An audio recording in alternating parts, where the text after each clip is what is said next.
এই ব্যাপক আলোচনা করা কখনোই সম্ভব নয়। তারপরে এতটুকু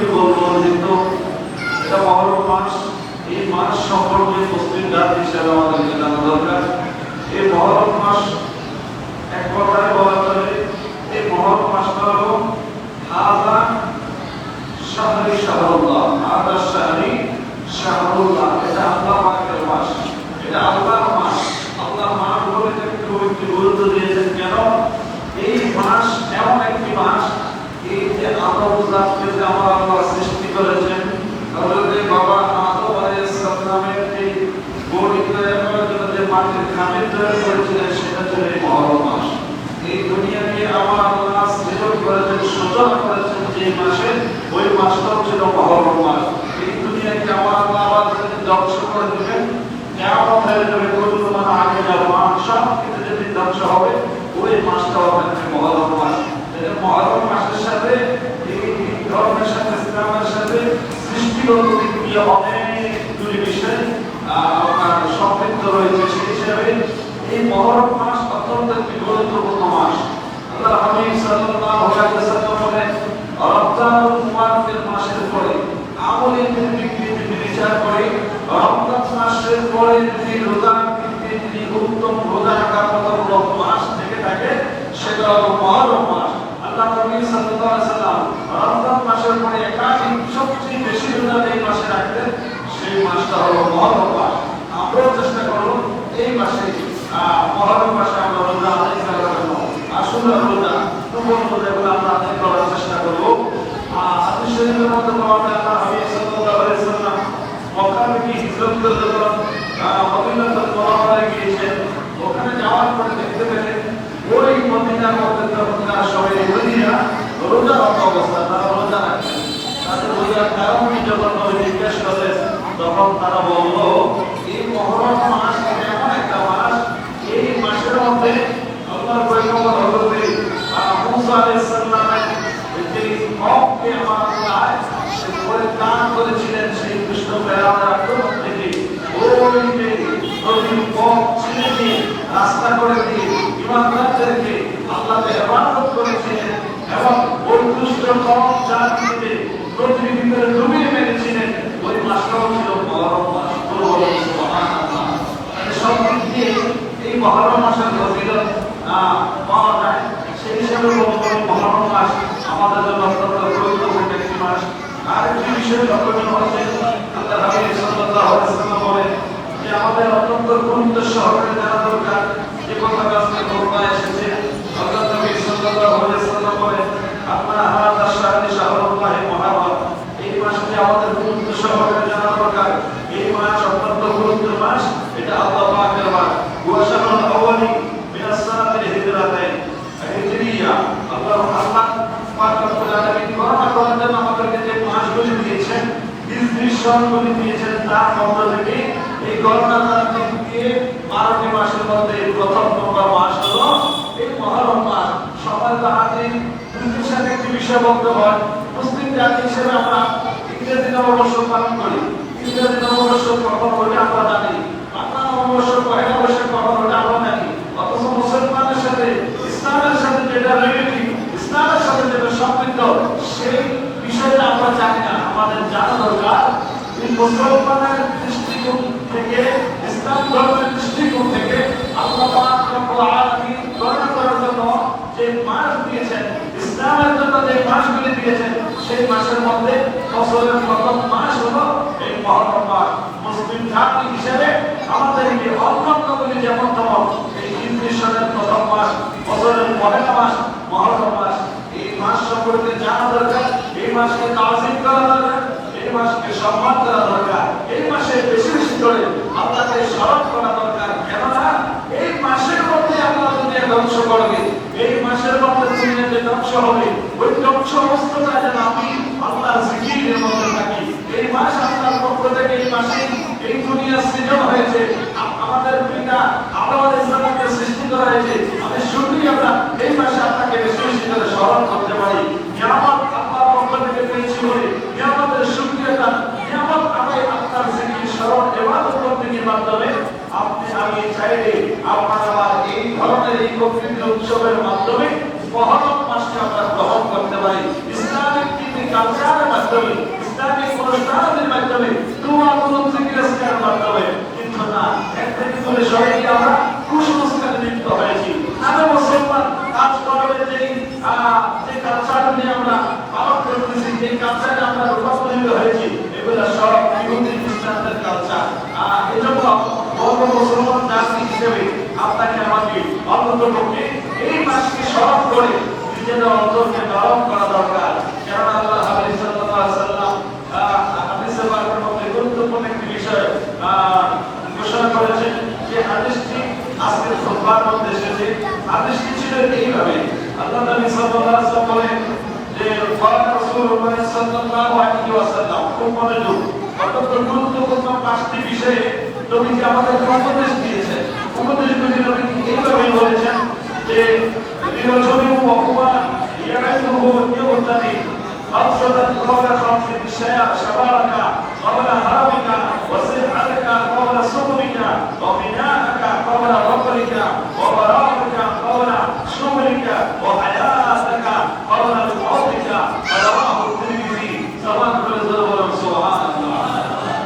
এবার আসেন এই হাদিসের মূল কথা, মর্ম কথা আল্লাহ নবী সাল্লাল্লাহু আলাইহি ওয়াসাল্লাম কি বুঝিয়েছেন। আমরা অত্যন্ত বছর আসলে আনন্দ উল্লাস করে, আয় উল্লাস করে, নাচানাচি করে, ব্যান্ড প্র্যাকটিস করে বা বিভিন্নভাবে আমরা নতুন বছর উৎসব করতেছেন। অথচ দেখেন বছরের হিজরির সঙ্গে কিভাবে স্মরণ করবে নবী শিক্ষা দিয়েছেন।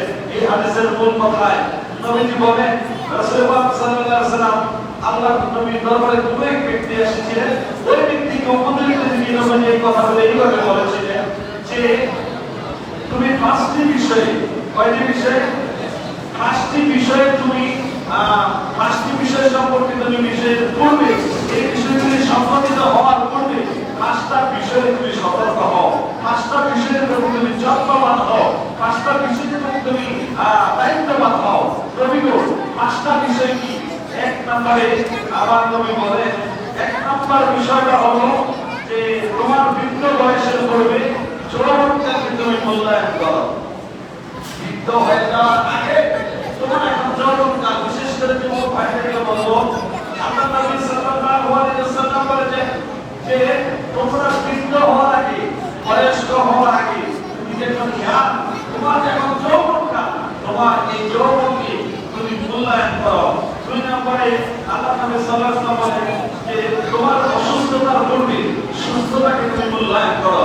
আপনি এখন সুস্থ আছেন, আপনি এখন সুস্থ আছেন, একটা সময় যে আপনি অসুস্থ হবেন না তার কিন্তু কেউ করে যে কোনো মুহূর্তে আপনি অসুস্থ হয়ে যেতে পারেন, যে কোনো মুহূর্তে আপনি একটা অ্যাক্সিডেন্ট করতে পারেন।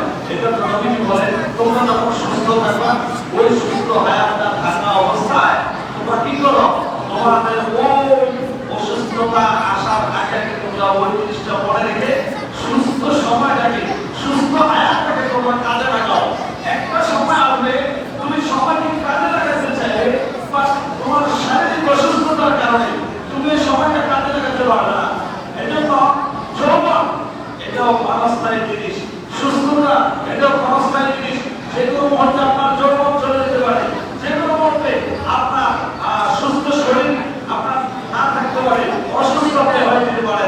এজন্য সুস্থ থাকতে, সুস্থ হায়াত থাকা অবস্থায় আল্লাহকে দেখে, আল্লাহকে রাতে খুশি করে পরকালের জন্য প্রস্তুতি গ্রহণ করুন। এই যৌবনটা থাকতে আপনি আপনার যৌবনকে এমনভাবে আপনি হেফাজত করেন যেন আপনার এই যৌবন হেফাজত না করার কারণে আপনি জাহান্নামে যেন হয়ে যেতে না হয়। যৌবন আছে বলে আপনি যেখানে সেখানে আপনার যৌবনকে বের করবেন, এটা হতে পারে না। এমন একটা সময় আসবে, এমন একটা সময় আসবে আপনার এই যৌবন থাকবে না, বড় সংকটে আপনি পড়ে যাবেন। তাই এজন্য আল্লাহ নবী এই মূল্যবান জিনিস যৌবনকেও হেফাজত করার জন্য বলেছেন। সবার করে বলুন সুবহানাল্লাহ। সবার হাদিসের মূল কথার মধ্যে দ্বিতীয়ত যে বিষয়টি ছিল, সেই বিষয়টি হলো তোমার অসচ্ছলতা আসার পূর্বে সচ্ছলতাকে মূল্যায়ন করো। আপনার অর্থনৈতিক অবস্থা সবসময় কিন্তু একরকম থাকে না। এটা আমাদের খুব গুরুত্ব সহকারে এই বিষয়গুলি উপদেশ দিয়েছে। এখন আপনার কাছে ইনকাম আছে ভালো, টাকা আছে ভালো, মানুষের জীবনে অর্থ উপার্জন করার মতো একটা জোয়ার থাকে। সারা জীবন কিন্তু চাইলে আপনি অর্থ উপার্জন করতে পারবেন না। এই জন্য আপনার নবী বলেন তোমার সচ্ছলতা থাকা অবস্থায় অসচ্ছলতা আসার পূর্বে তুমি এটাকে মূল্যায়ন করো। কেননা এখন আপনার দুহাতে টাকা ইনকাম করতেছেন, আপনি এটাকে সঞ্চয় করবেন না। আপনার এমন একটা সময় আসবে আপনার ব্যয় করার মতো পথ থাকবে, আয় করার মতো রাস্তা থাকবে না। সুতরাং আল্লাহ নবী এজন্যই বলেছেন তোমার অসচ্ছলতা আসার পূর্বে সচ্ছলতাকে মূল্যায়ন করো। কেননা এই মুহূর্তে তুমি ইনকাম করতে পারতেছ, রুজি রোজগার করতে পারতেছ, একটা পর্দার তুমি রুজি রোজগার করতে পারবে না, কারণ তোমার শরীরে শক্তি কমে আসবে, তোমার গায়ে বল কমে আসবে, তোমার যৌবন চলে যাবে, তুমি ইনকাম করতে পারবে না। তুমি এই মুহূর্ত থেকে যদি থেকে অপব্যয় থেকে তুমি যদি নিজেকে সেভ না করো, তোমার অর্থকে তোমার সম্পত্তি তুমি যদি অপব্যয় করো, তাহলে তুমি একটা সময় পস্তাতে হবে, কষ্ট করতে হবে। এজন্য এটা অত্যন্ত এই বিষয়টা অত্যন্ত ৩ নম্বর বিষয়টা বর্তমান সময়ের জন্য অত্যন্ত একটা গুরুত্বপূর্ণ বিষয়। কেননা পূর্বীদের একটা কথা আছে, ঘরের ঘাস করে রে বনের ঘাস খাইছে, ঠিক কিনা বলেন? পূর্বীদেরকে বলবো আপনি মনে করেন না যে আমার ছেলে আমার নতুন দাদার মতো বয়সে আমার নতুন আমার মাগো এই সবটা ঘুম নষ্ট করে দেবে, এই আশায় যদি ঘুম নষ্ট করেন তাহলে আপনি ভুল করছেন, তাহলে আপনি কি করছেন? ভুল করছেন। অনেক পরিবারের মধ্যে গিয়ে দেখেন উপযুক্ত ছেলে আছে, মা বাবার বাচ্চা দেয় না, আসে না নাই, আসে না নাই। অনেক দেখবেন অনেক পরিবার আছে যে বাবা রিক্সা চালায়, ছেলে অনেক উচ্চপদস্থ সরকারি কর্মকর্তা, ভালো মানের চাকরি করে, বাবা আপনার ছেলের সন্তান কয়জন, এতজন, ছেলে কি করে, অমুক ছেলে করে, অমুক ছেলে করে, আপনি কি সেখানে না কাঁদবে আর 2 চোখের পানি ছেলে বলে বাবা রে আমার ছেলে মেয়ে আছে ঠিক আছে, কিন্তু আমার ছেলের আমার খোঁজ খবর নেই না। এমন পরিস্থিতি আমাদের সমাজে আছে না নাই? আছে, কথাবার্তা আছে নাই? এজন্য আপনাকে কি করতে হবে? আমার ভবিষ্যতের লক্ষ্য আমি চলার মতো এমনিতে আমাকে কি করতে হবে? আমি সচ্ছল থাকতে এটাকে আমি আঁকড়িয়ে ধরতে হবে। এজন্য আল্লাহ কোরআন আছে ইন্নাল মুফাসসিরিনা কানে ওয়ান শায়াতিন, নিশ্চয়ই যারা অপব্যয় করে, খরচ অতিরিক্ত করে, প্রয়োজনের বাইরে যারা খরচ করে, ইন্নাল শাইতানা ইন্নাল মুফাসসিরিনা কানে ওয়ান শায়াতিন, আল্লাহ বলেন নিশ্চয়ই ওই অপব্যয় যারা করে 2 হাতে ইনকাম আছে বলে যেভাবে বাচ্চা এভাবে টাকা উড়াইতেছে, ভবিষ্যতের কথা চিন্তা করলো না, অপব্যয় করলো, প্রয়োজনের বাইরে যারা ব্যয় করলো, আল্লাহ বলেন তারা হলো শয়তানের ভাই। তারা কি শয়তানের ভাই? আপনি অপব্যয় করছেন, আপনার আছে বলে 2 হাত উড়াইতেছেন, প্রয়োজন থাকলেও খরচ করতেছেন, প্রয়োজন নাই তাও কি করতেছেন? খরচ করতেছেন। কিন্তু একটা সময় আসবে, আমার নবী বলেছে ওই সময় আপনাকে পস্তাতে হবে। এজন্য 3 নম্বর পয়েন্টে নবীজি বলেছেন তুমি কি করো, তোমরা কি করো, তোমাদের অসচ্ছলতা আসার আগে আগে তুমি সচ্ছল থাকতে গেলে কি করো? মূল্যায়ন করো। আল্লাহ পাক রব্বুল আলামিন আমাদেরকে এই বিষয়গুলো বোঝার তৌফিক দান করুন, বলেন আমিন। সম্মানিত হাজির, এবার আসেন 4র্থ নম্বর যে বিষয়টা আল্লাহ নবী 4র্থ নম্বর বিষয়টা বলেছেন তোমার ব্যস্ততার পূর্বে অবসর এবং মৃত্যুর পূর্বে তোমার হায়াত কি। ব্যস্ততার পূর্বে অবসর কি? আপনি একটা সময় অবসর আছে, চাইলে আপনি কোনো একটা কাজ করতে পারেন, কিন্তু আপনি ওই সময় কাজ করলেন না। সাপোজ ধরেন একটা সময় আপনার অবসর আছেন, আপনি চাইলে এই সময়টায় আপনি কিছু নফল ইবাদত করতে পারেন, একটু 10 মিনিট কোরআন তেলাওয়াত করতে পারেন, অথবা 5 মিনিট আপনি সময়কে 2 রাকাত নফল নামাজ পড়তে পারেন, কারণ আপনি অবসর। এজন্য নবী বলে তোমার ব্যস্ততা আসার পূর্বে অবসর সময়টাকে তুমি মূল্যায়ন করো, কাজে লাগাও, সময়টাকে তুমি নষ্ট হয়ে যেতে দিও না। একটা সময় আসবে তুমি 2 মিনিট কেন 2 সেকেন্ড তুমি একটু বসে আল্লাহর একটু জিকির করবে, বড় কাজের জন্য কিছু সামান তৈরি করবে, হয়তো তোমার এমন ব্যস্ততা চলে আসবে 2 রাকাত নামাজ পড়ার মতো সময় তোমার হবে না, তুমি একটু বসে 2টা পৃষ্ঠা কোরআন তেলাওয়াত করবা, ওই সুযোগ তোমার হবে না। আর ব্যস্ততম হয়ে যাওয়ার আগে আপনি দেখেন জীবন আপনার আমার যত সময় যাচ্ছে ব্যস্ততা কিন্তু তত বাড়ছে। একটা সময় যারা স্টুডেন্ট লাইফে ছিলেন, লেখাপড়া করছেন, লেখাপড়া নিয়ে ব্যস্ত, লেখাপড়া শেষ, এখন আপনি ভালো জব খুঁজতেছেন, ভালো চাকরি খুঁজতেছেন, ইসলামিক হওয়ার জন্য এখানে না ওখানে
বলেছে তুমি ব্যস্ত হয়ে যাওয়ার আগে তোমার অবসর সময়টাকে কাজে লাগাও। তারপরে আল্লাহ হাবিব সাল্লাল্লাহু আলাইহি ওয়াসাল্লাম সর্বশেষ যে বিষয়টা বললেন সেই বিষয়টা হলো মওত।